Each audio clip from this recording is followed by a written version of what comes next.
Halo semuanya para pecinta manhwa dimanapun kalian berada, tanpa basa-basi lagi Mimin akan melanjutkan cerita sang raja tentara bayaran yang regresi saat dirinya masih menjadi bangsawan pembuat onar tak berguna.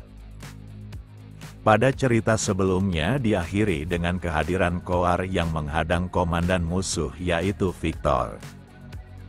Victor yang melihat kedatangan petarung yang berani menghadangnya segera menanyakan siapa dia.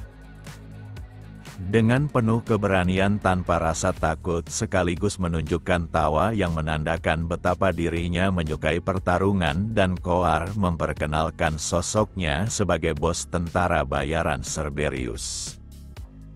Tanpa pikir panjang Koar melesat maju dengan ajakan agar Victor bermain bersamanya. Akan tetapi Koar enggan membuang waktunya dengan melawan tentara rendahan dan dia segera menarik kudanya. Siapa sangka cara itu membuat kuda Victor melayangkan tendangan telak yang langsung mengenai kuda milik Koar yang sedang melaju ke arahnya. Tak hanya itu, tebasan pedang yang cepat mengarah kepadanya dengan mengincar titik vital pada lehernya. Walau serangan itu mendadak, tapi Koar menghindarinya dengan terpaksa meninggalkan kudanya yang harus menanggung kematian melalui pedang yang memotong lehernya. Siapa sangka Koar malah melompat bukan untuk mundur maupun melarikan diri, tapi dia datang untuk menyerang dari udara. Tak hanya sekedar serangan biasa, tapi Koar memutar tubuhnya di udara demi menciptakan serangan yang lebih kuat. Namun hal itu dapat diatasi oleh Victor dengan mudah, menunjukkan jika instingnya sangat tajam. Koar tak menduga jika serangan yang dilancarkannya sekuat tenaga dapat diblokir dengan baik, padahal musuhnya tidak berada dalam posisi yang menguntungkannya. Benturan pedang di antara mereka membuat keseimbangan Koar goyah, dan hal ini takkan dilewatkan oleh lawannya. Victor telah menghadapi tentara bayaran yang berpikir dirinya kuat, tapi semuanya berakhir menyedihkan. Maka dari itu dia akan menunjukkan arti dari kekuatan sesungguhnya kepada Koar yang berani menantangnya, padahal dia hanya bertarung demi uang saja. Koar yang dalam keadaan buruk harus memaksimalkan kekuatannya untuk memblokir serangan musuhnya karena tubuhnya bisa saja terpotong. Namun siapa sangka tebasan milik Victor sangat kuat, bahkan mampu mematahkan pedang Koar yang digunakan untuk melindungi tubuhnya. Berkat pedang miliknya, Koar hanya terluka pada bagian bahu, dan jika terlambat memblok serangan yang datang maka dia pasti sudah mati. Bagi Victor tidak ada yang lebih mudah untuk ditangani selain binatang buas yang hanya menyerang berdasarkan instingnya saja. Dengan ini maka Koar dipukul mundur dan dia juga telah kehilangan kudanya, menandakan jika duel ini akan sangat merugikannya. Sambil memegang lukanya, Koar memahami satu hal, jika lawannya saat ini benar-benar sangat kuat untuk ditanganinya. Tapi dia sudah mengetahui hal itu disebabkan tuannya telah memberitahu jika kerajaan Dinglatt memiliki kartu tersembunyi milik Desmond dan dia berada di antara Dinglatt untuk mengincar Perdium. Koar yang mendengar itu segera menanyakan apakah orang itu lebih kuat dari tuannya, dan Gislan menjawab jika Victor sosok yang lebih kuat dari semua lawan yang pernah dihadapi oleh Koar kecuali dirinya. Berdasarkan pengamatannya, Gislan yakin jika Victor menggunakan jumlah pasukan yang banyak untuk mengalihkan fokus pasukan Perdium untuk melindungi benteng, dan setelah itu mereka akan menerobos masuk melalui gerbang utama yang kian melemah dengan kekuatan penuhnya. Rencana mereka berdua hampir sama, dan untuk itulah Gislan menyiapkan sesuatu di belakang gerbang utama untuk menyambut para pasukan Victor. Sosok yang dimaksudnya adalah Vanessa yang membutuhkan waktu untuk menyiapkan serangan sihir terbaiknya. Akan tetapi terdapat satu masalah di mana Victor berhasil meninggalkan gerbang, maka seluruh rencananya mungkin saja akan berantakan. Jika itu terjadi, maka Gislan mempercayakan kepada Coar untuk menahan Victor apapun yang terjadi. Dia tidak diperintahkan untuk menang maupun mengorbankan dirinya, tapi Coar harus menahannya dengan segala yang dimilikinya. Lalu Coar mengangkat kembali pedang patah miliknya. Yang benar saja dia masih bisa tertawa dan menganggap jika Victor merupakan lawan yang pantas untuk dikalahkannya. Sementara itu di garis belakang pertarungan hebat juga telah pecah di sana, di mana Gilion dan Adon saling beradu menggunakan senjata besar milik mereka. Raja Diklat bersama pasukannya hanya bisa menjaga jarak karena mereka tidak bisa melakukan apapun dan pertarungan itu bukanlah sesuatu yang dapat mereka campuri. Para tentara bayaran lainnya juga disibukkan akan jumlah musuh yang banyak dan mereka tidak boleh membuat celah karena hal itu akan berakibat fatal.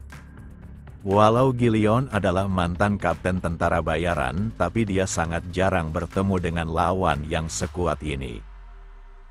Perisai besar yang dimiliki Adon dapat memblokir segala serangannya, bahkan hampir mustahil ditembus, ditambah dengan senjata miliknya yang membuat pertahanan sekaligus daya serangnya sangat sempurna. Dia terus bertanya-tanya kapan terakhir dirinya melawan sosok setangguh ini saat dia masih menjadi kapten tentara bayaran.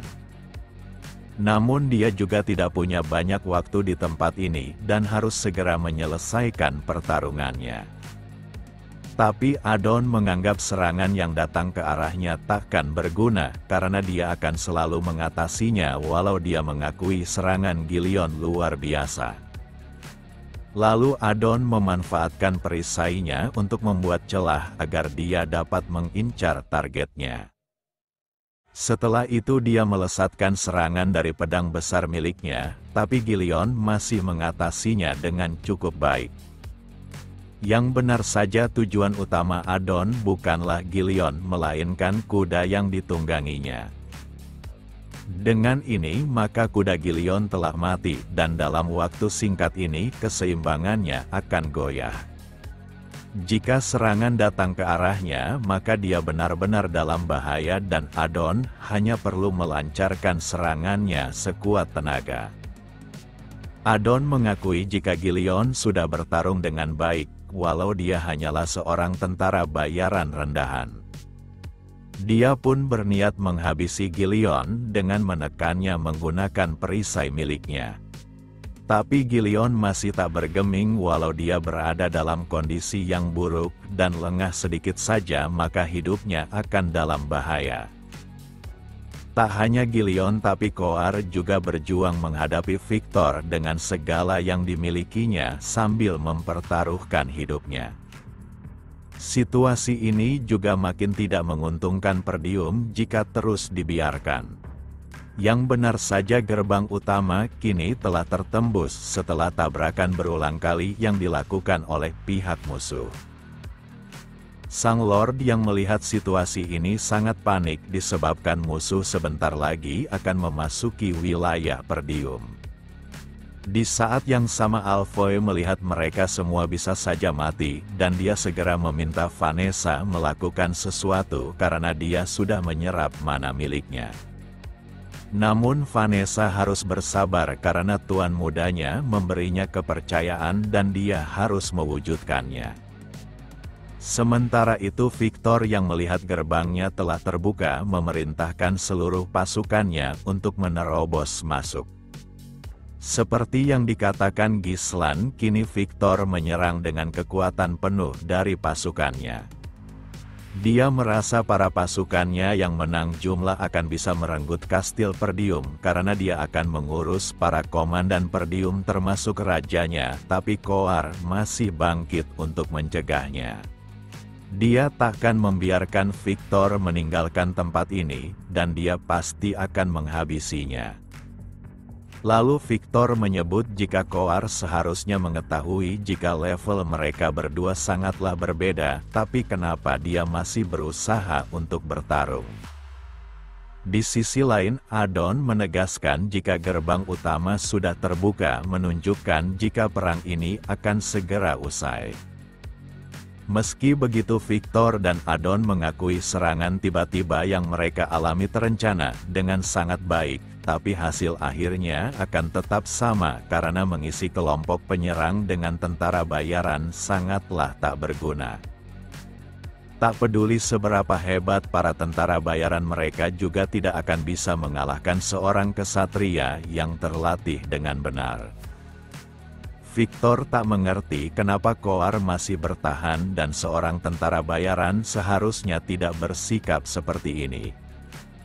Walau tertekan, tapi semangat Coar tidaklah padam, bahkan dia makin kegirangan untuk bertarung. Bagi Coar dan Gillion, seorang kesatria maupun tentara bayaran, terdapat satu kesamaan dalam medan perang, di mana hanya ada kemenangan dan kekalahan, dan mereka berdua takkan mengecewakan tuannya. Adon yang melihat serangan datang akan segera mengakhiri pertarungan ini.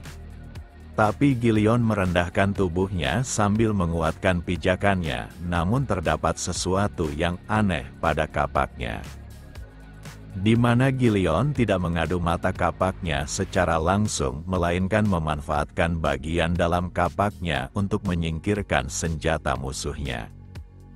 Adon tak menyangka jika lawannya akan memanfaatkan bagian dalam kapaknya seperti ini. Dengan bagian dalam kapak itu, maka Gillion menguasai adu senjata itu. Dia pun mengibaskan kapaknya dan memaksa Adon melepaskan senjatanya sekaligus bertahan dengan perisainya tanpa peduli pada hidup kudanya. Serangan itu membuatnya terjatuh dan mereka berdua dalam keadaan yang sama, yaitu berada di atas daratan. Adon sangat murka karena seorang tentara bayaran rendahan berani melakukan ini padanya. Namun Gillion tidak memberinya kesempatan untuk bangkit dan langsung saja kembali menyerang secara brutal. Tapi serangan itu masih berhasil diatasi oleh Adon dengan perisai miliknya. Serangan dahsyat itu membuat seluruh tubuh Adon bergetar karena dia memakai armor lengkap di sekujur tubuhnya. Gillion belum pernah menemukan lawan yang tak memiliki celah, dan sekarang ini dia akan menunjukkannya. Yang benar saja, Gillion malah menghunuskan pedang miliknya untuk mengakhiri pertarungan. Bagi Gillion, dirinya merupakan senjata untuk tuannya, dan ada untuk memberikan kemenangan padanya dari tiap yang diperintahkannya dalam mengeliminasi musuh. Adon yang tertahan oleh kapak Gillion harus menerima dampaknya dengan melakukan eksekusi di tempat. Di sisi lain, Coar berlari ke arah Victor, walau posisinya tidak diuntungkan. Meski dia tahu jika Victor adalah lawan kuat, bahkan bisa saja menghabisinya. Tapi tuannya telah mempercayakan tugas penting ini padanya, dan dia tidak boleh menggagalkan segala yang direncanakan. Dia hanya perlu satu serangan fatal untuk mengakhirinya, dan dia harus menciptakan kesempatan tersebut sambil bertahan hidup.